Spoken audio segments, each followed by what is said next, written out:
చాడీలు చెప్తే ఎంత కష్టమా?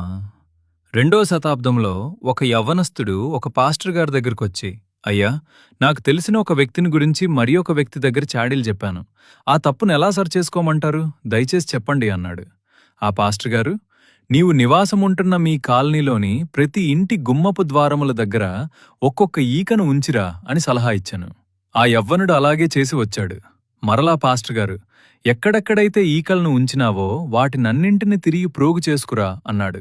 అందుకా యవ్వనుడు, అది చాలా కష్టతరమైన పని, ఎందుకంటే ఆ ఈకలన్నీ ఎప్పుడో గాలిలోకి ఎగిరిపోయి ఉంటాయని దీనంగా జవాబిచ్చాడు ఆ యవ్వనుడు. నీ నోట్లో నుండి బయటికి వెళ్లిన చాడీలు కూడా ఆ ఈకల్లాంటివే. వాటిని తిరిగి వెనుకకు తీసుకోవడం కష్టమని ఆ పాస్టర్ గారు చెప్పెను. ప్రియ యవ్వనస్తుడా, చాడీలు చెబుతున్నావా? అయితే జాగ్రత్త. నాలుక చిన్న అవయవమైనను గొప్ప విషయములు చేయను. యాకోబు 3:5. చెడుమాట మీ నోటి నుండి వెలువడకూడదు, అవసరమైన దాన్ని మాత్రమే చెప్పుడి. ఎఫెసీయులకు 4:29. చాడీలు చెప్పువాడు రహస్యములను బయలుపరచును. సామెతలు 11:13.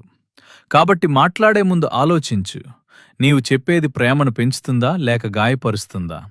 మన నోరు దేవునికి మహిమ కలిగించడానికి ఉపయోగపడాలి. మనుషులను కూల్చడానికి కాదు, నిర్మించడానికి కావాలి.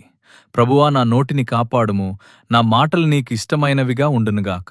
కీర్తనలు 141:3. చాడీలు చెబుతున్నావా? అయితే జాగ్రత్త. ఒక్క మాట జీవితం మార్చగలదు. మంచి దిశలో గాని, చెడు దిశలో గాని. ఈ వీడియో మీకు ఆశీర్వాదంగా అనిపిస్తే లైక్ చేయండి, షేర్ చేయండి. మరిన్ని ఆత్మీయ సందేశాల కోసం సబ్స్క్రైబ్ చేయండి. దేవుడు మిమ్మల్ని సమృద్ధిగా